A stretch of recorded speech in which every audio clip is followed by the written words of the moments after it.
Assalamualaikum warahmatullahi wabarakatuh.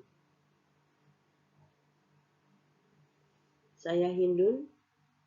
Hari ini saya akan menjelaskan tentang tips belajar efektif ketika daring.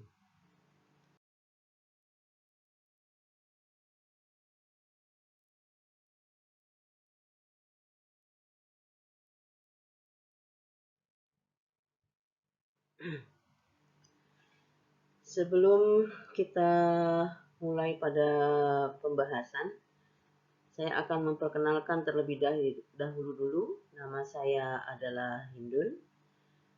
Tugas pokok itu adalah mengajar mata pelajaran IPS, tugas tambahan sebagai wali kelas 71. Pengalaman dulu ibu pernah menjadi pembina siaga sebelum menjadi guru ya. Kemudian pernah jadi pembina pramuka penggalang, pernah mengajar di STM, pernah mengajar di SEMEA, pernah mengajar di SMP itu sejak tahun 1996. Nah, selama pandemi ini mencoba jadi penulis. Nah, itu adalah pengalaman ibu ya.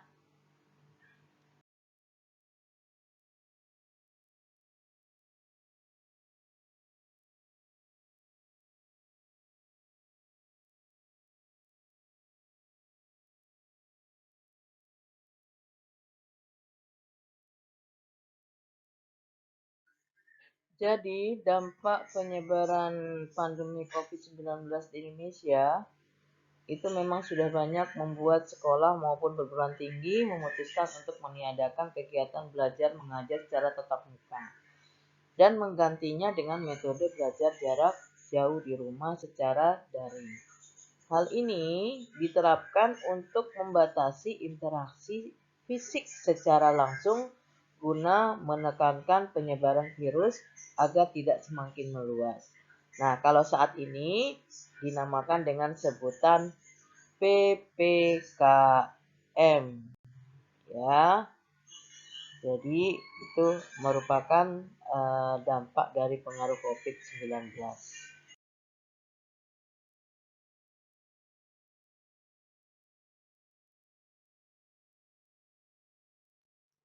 Nah, belajar daring tentunya memiliki tantangan tersendiri karena dianggap lebih bebas dan fleksibel. Peserta didik justru dituntut agar memiliki komitmen untuk melakukan pembelajaran secara mandiri di rumah. Pembelajaran secara mandiri memiliki tantangan dalam pengawasan agar peserta didik terus melakukan kegiatan belajar mengajar sesuai dengan waktu belajar tatap muka. Selain itu, sesuai dengan waktu belajar tatap muka, tentunya perangkat teknologi seperti smartphone, ya, laptop, atau jaringan internet yang baik itu harus tersedia. Nah, karena itu orang tua perlu membantu untuk penyediaan sarana dan prasarana ini. Nah, sebelum Ibu lanjutkan ke materi yang berikut, ya nanti minta kalian menyaksikan tips cara belajar daring yang dilakukan oleh kakak kelas kalian yang saat ini dia sudah diterima di sekolah SMA Negeri 39 ya. Kenapa dia bisa diterima di SMA 39? Karena dia melalui jalur prestasi. Kenapa? Karena ketika dia duduk di kelas 9 itu pernah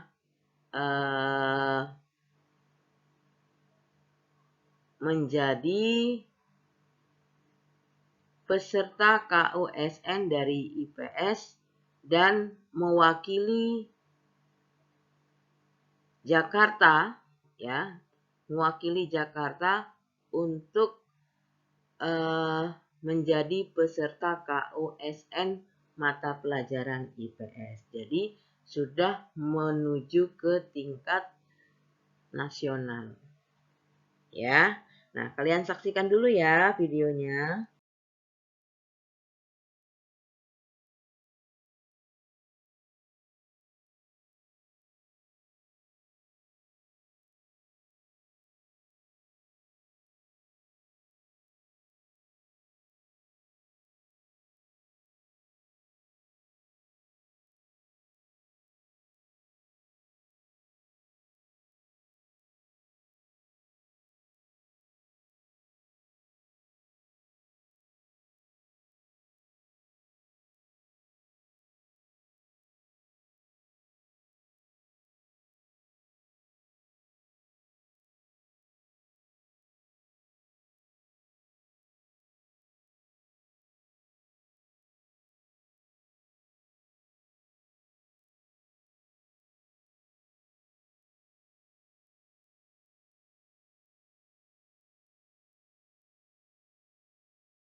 Nah, bagaimana pendapat kalian tadi setelah menyaksikan penampilan Kak Alisa Dian Magfiroh ya? Nah, dia itu merupakan salah satu peserta didik yang berprestasi yang belajar di SMP Negeri 179. Kalian ingin seperti itu? Nah, kalau kalian ingin seperti itu, kalian bisa mengikuti tips-tips yang dilakukan oleh kakak Alisa Dian Magfiroh.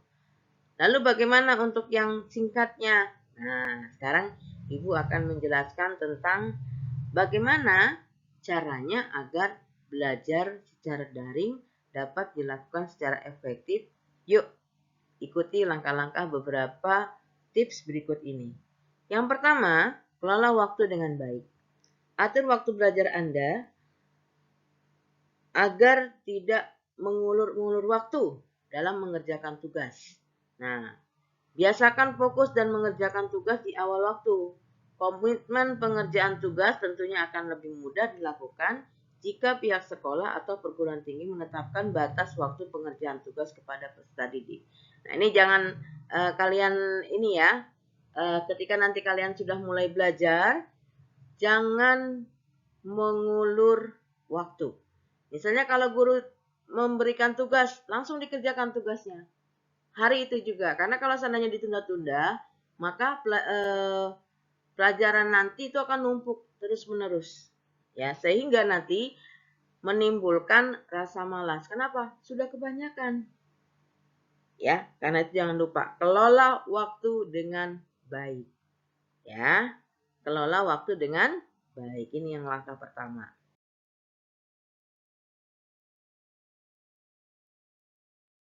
Kemudian langkah yang kedua.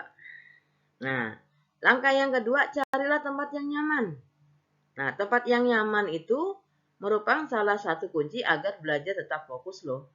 Ya. Nah, Anda bisa mencari tempat seperti ya.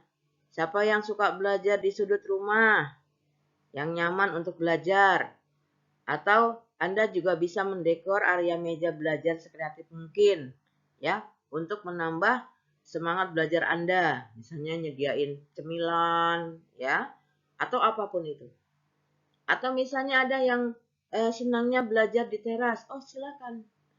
Ya, yang penting adalah kamu buat tempat belajar tersebut senyaman mungkin. Ya. Nah, misalnya di depan boleh. Ya, kalau memang itu menurut Anda nyaman. Nah, kalau sudah menemukan tempat yang nyaman, maka Anda akan betah ya untuk melakukan belajar dan mengajar. Ya. Nah, itu langkah yang kedua.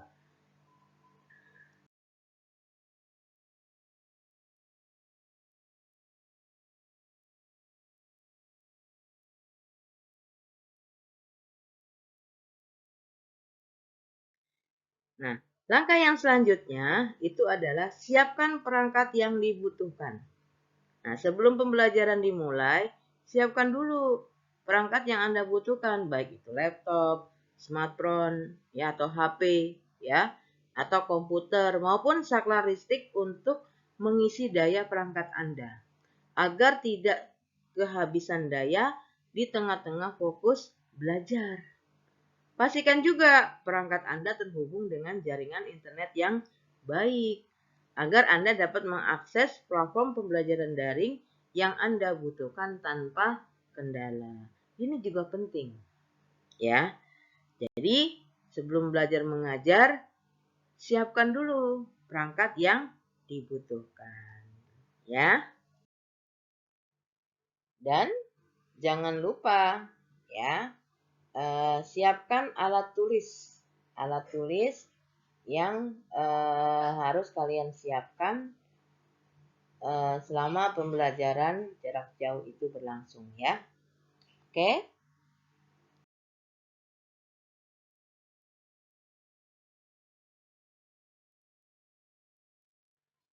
Kemudian langkah yang keempat ya, komunikasi dengan pengajar dan teman belajar ya.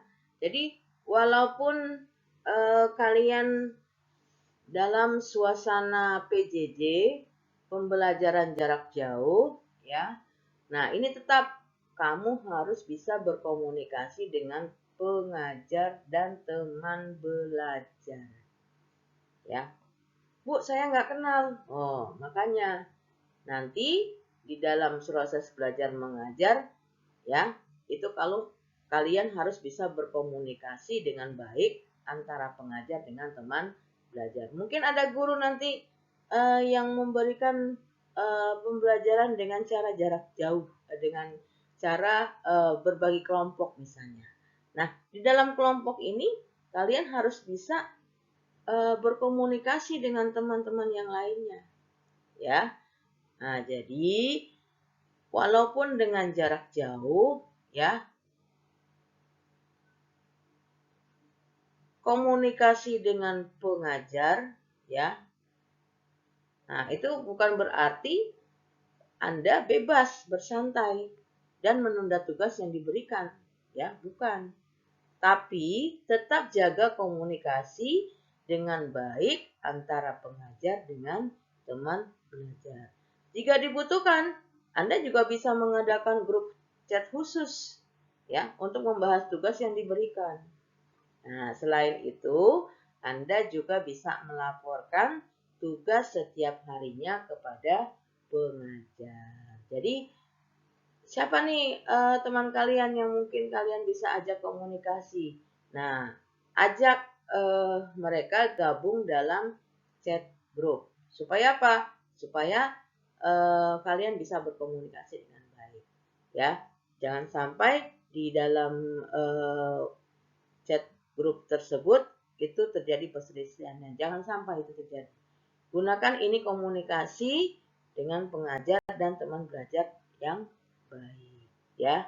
Nah, itu tips yang berikutnya.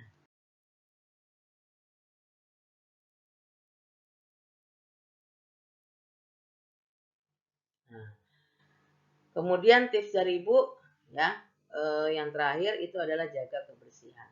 Nah, jaga kebersihan di saat pandemi COVID-19 ini, kebersihan merupakan salah satu hal yang penting. Rajin mencuci tangan dengan sabun, ya, dan tidak pula membersihkan perangkat belajar Anda, baik itu smartphone maupun laptop secara berkala. Jadi, stay clean, jagalah kebersihan. Ya, jaga imun, jaga kesehatan. Jangan sampai kalian terkena dengan virus varian baru dari COVID-19, ya. Nah, jadi mungkin itu saja yang Ibu sampaikan. Nah, kalau seandainya ada yang mau ditanyakan, silakan, ya. Nah, ini merupakan materi dari Ibu tentang tips belajar efektif ketika belajar daring di rumah, ya. Coba apalagi sebutkan yang pertama apa? Kedua, ketiga, keempat, kelima, ya, bagus ya. Nah, jadi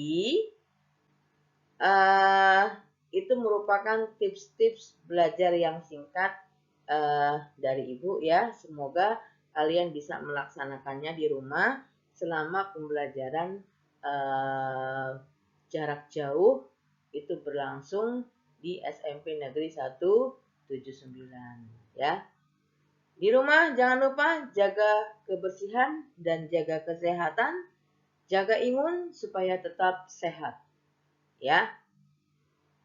SMP Negeri 179 bersama menjadi sang juara, ya.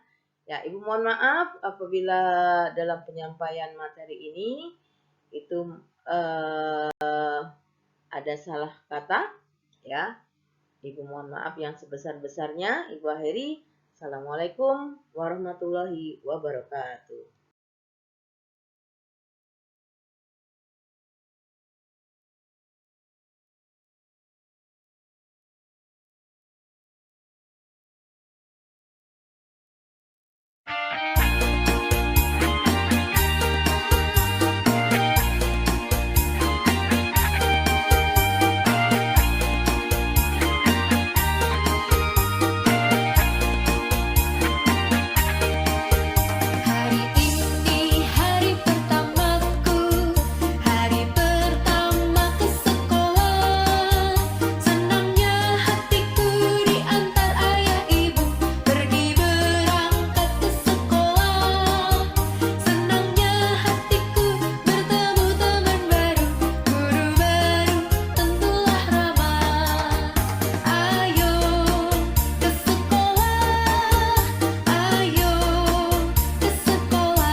Oh iya, Ibu lupa. Jangan lupa ya, setelah kamu menonton ini, kamu klik like and share.